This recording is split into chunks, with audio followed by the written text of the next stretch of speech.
I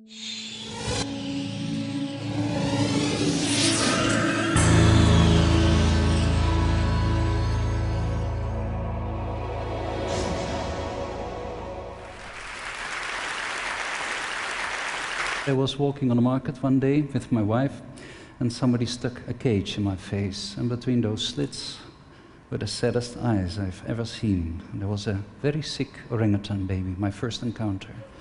That evening I came back to the market in the dark, and I heard and sure enough I found a dying orangutan baby on a garbage heap. Of course the cage was salvaged. I took up the little baby, massaged her, forced her to drink until she finally started breathing normally. This is Uche. She's now living in the jungle of Sungai Wain. And this is Matahari, her second son, which by the way is also the son of the second orangutan I rescued, Dodoi. That changed my life quite dramatically, and as of today I have almost 1,000 orangutan babies in my 2 centers, which is wrong. It's horrible. It's a proof of our failing to save them in the wild. It's not good. This is merely proof of everyone failing to do the right thing, having more than all the orangutans and all the zoos in the world together, just now like victims for every baby, 6 having disappeared from the forest. The deforestation, especially for oil palm, to provide biofuel for the Western countries, is what's causing these problems. And those are the peat swamp forest on 20 meters of peat, the largest accumulation of organic material in the world. When you open this for growing oil palms, you're creating CO2 volcanoes that are emitting so much CO2 that my country is now the 3rd largest emitter of greenhouse gases in the world after China and the United States. And we don't have any industry at all, only because of this deforestation. And these are horrible images. I'm not going to talk too long about it, but there are so many of the family of Uche which are not so fortunate to live out there in that forest that still have to go through that process, and I don't know anymore where to put them. So I decided I had to come up with a solution for her, but also a solution that will benefit the people that are trying to exploit those forests to get their hands on the last timber, and that are causing, in that way, the loss of habitat and all those victims. So I created a place, Sambodjalestari, and the idea was, if I can do this on the worst possible place that I can think of, where there is really nothing left, no one will have an excuse to say, yeah, but no. Everyone should be able to follow this. So we're in East Borneo, and this is the place up there where I started. As you can see, there's only yellow terrain. There's nothing left, just a bit of grass there. In 2002, we had about 50% of the people jobless there. There was a huge amount of crime. People spent so much of their money on health issues and on drinking water. There was no agricultural productivity left. This was the poorest district in the whole province, and it was a total extinction of wildlife. This was like a biological desert. When I stood there in the grass, it's hot, not even the sound of insects, just this waving grass. Still, 4 years later, we have created jobs for about 3,000 people. The climate has changed. I will show you. The climate has changed. No more flooding, no more fires. It's no longer the poorest district, and there is a huge development of biodiversity. We got over 1,000 tree species. We have 137 bird species as of today. We have 30 species of reptiles. So what happened here? And we created a huge economic value in this forest. So basically, the whole process of destruction had gone a bit slower than what is happening now with the oil palm, but we saw the same thing. We had slash and burn agriculture. People cannot afford the fertilizer, so they burn the trees and have the minerals available there. The fires become more frequent, and after a while, you're stuck with an area of land where there is no fertility left, there is no trees left. Still, in this place, in this grassland, where you see our very first office there on that hill, 4 years later, there's this one green blob on the Earth's surface. And there's all these animals, and there's all these people happy, and there's this economic value. So how is this possible? It was quite simple. If you look at the steps, we bought the land, we dealt with the fire, And then only we started doing the reforestation by combining agriculture with forestry.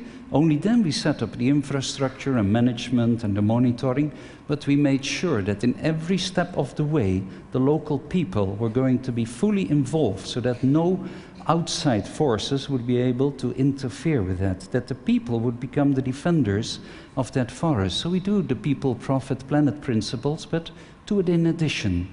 A sure legal status, because if the forest belongs to the state, people say it belongs to me, it belongs to everyone.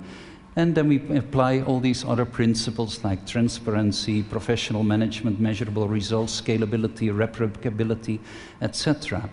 What we did was we formulated recipes, how to go from a starting situation where you have nothing to a target situation. And you formulate a recipe based upon the factors that you can control, whether it be the skills or the fertilizer or the plant choice, and then you look at the outputs and you start measuring what is coming out. Now in this recipe you have also the cost. You also know how much labor is needed. If you can drop this recipe on the map, on a sandy soil, on a clayey soil, on a steep slope, on a flat soil, you put those different recipes. If you combine them, out of that comes a business plan, comes a work plan, and you can optimize it for the amount of labor that you have available or for the amount of fertilizer you have, and you can do it. This is how it in practice looks like. We have this grass that we want to get rid of. It exudes cyankali-like compounds from the roots, but the acacia trees are very low value, but we need them to restore a microclimate, to protect the soil, and to shade out the grasses. And after 8 years, they might actually yield some timber. That is, if you can preserve it in a right way, which we can do with the peels of bamboo. It's an old temple building technique from Japan, but bamboo is very fire susceptible. So if we would plant that in the beginning, we would have a very high risk of losing everything again. So we plant it later along the waterways to filter the water, provide the raw products just in time when the timber becomes available. So the idea is how to integrate these flows in space, over time, and with the limited means you have.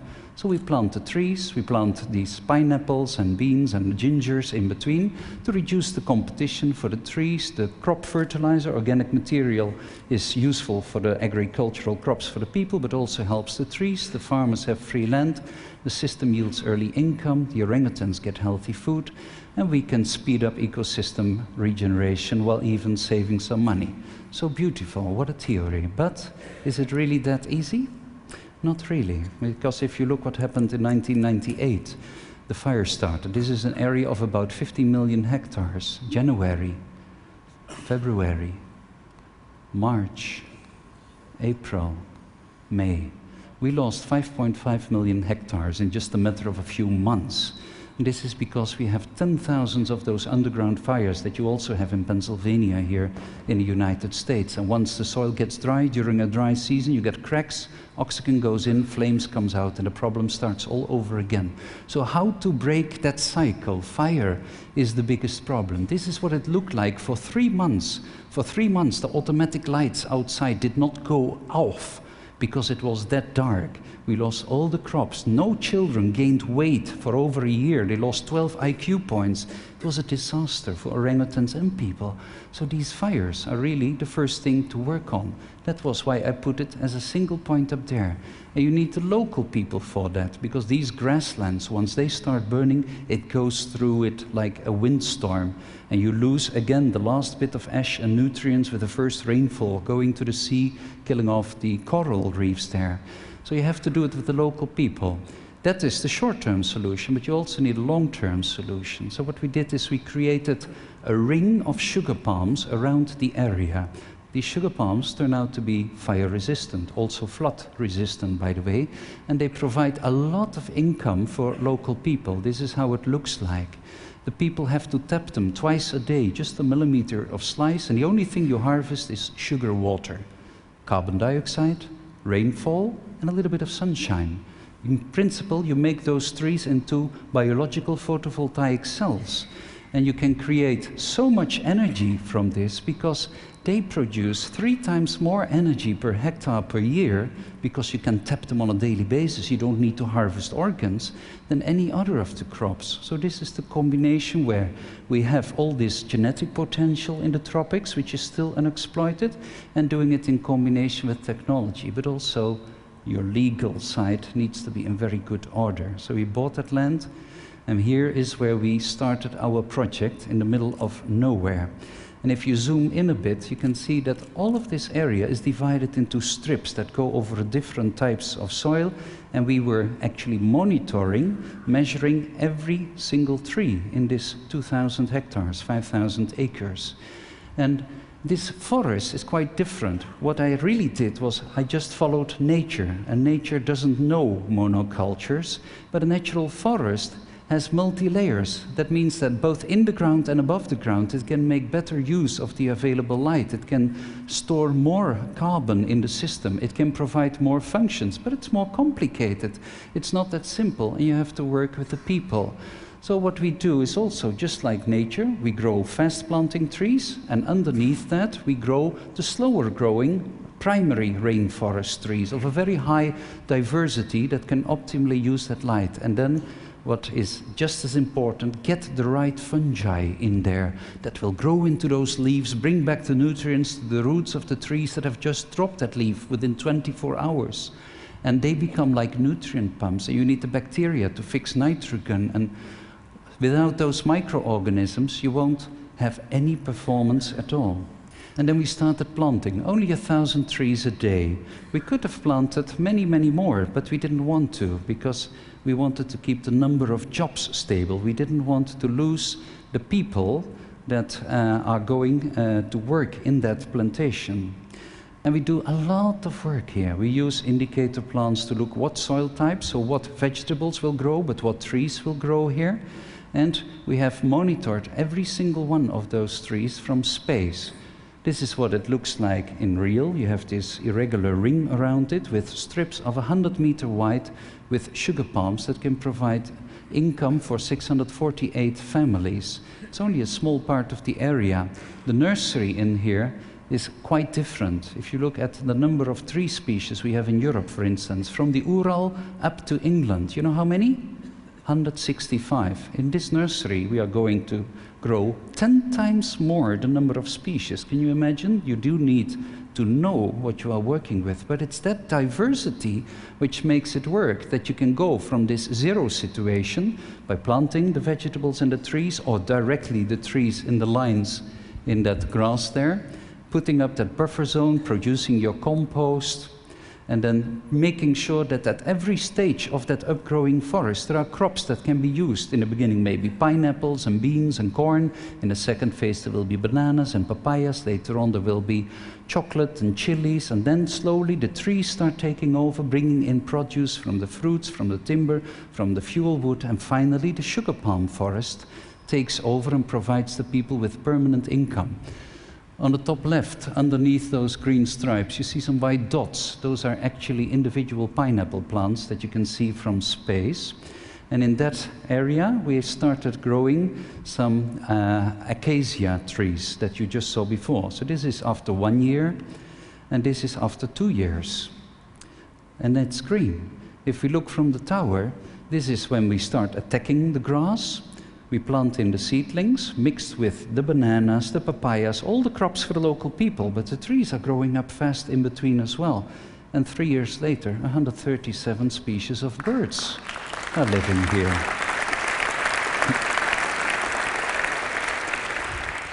So we lowered the air temperature 3 to 5 degrees Celsius. The air humidity is up 10%. Cloud cover, I'm going to show it to you, is up, rainfall is up, and all these species and income.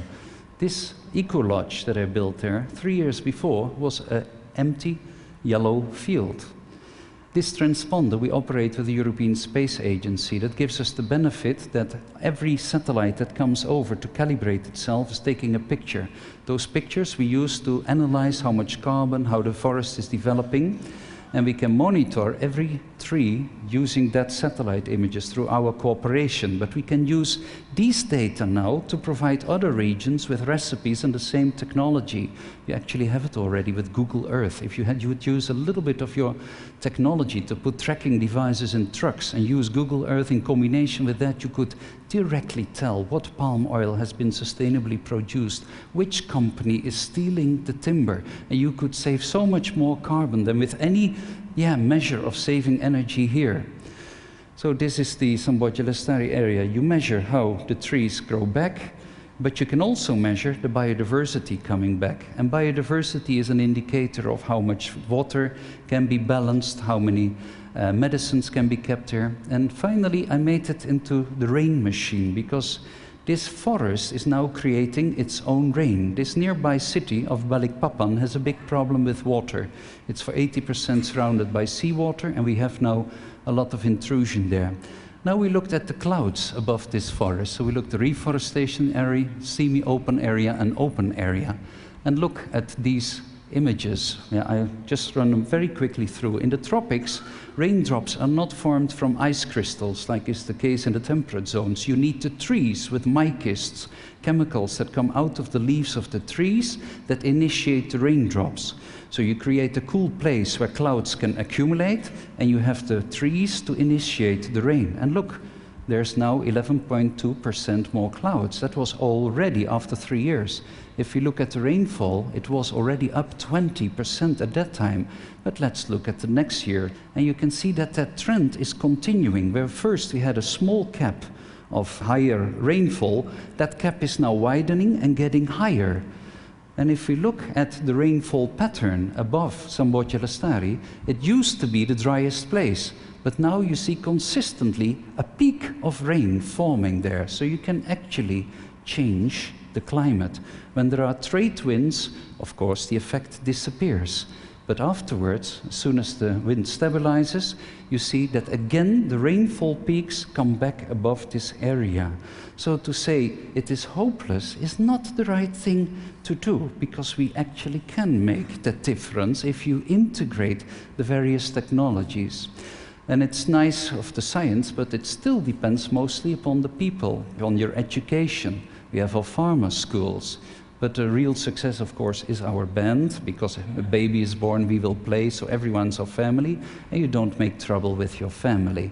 This is how it looks. We have this road going around the area, which brings the people electricity and water. From our own area, we have the zone with the sugar palms, and then we have this fence with very thorny palms to keep the orangutans that we provide with a place to live in the middle and the people apart. And inside we have this area for reforestation as a gene bank to keep all that material alive, because for the last 12 years, not a single seedling of the tropical hardwood trees has grown up, because the climatic triggers have disappeared.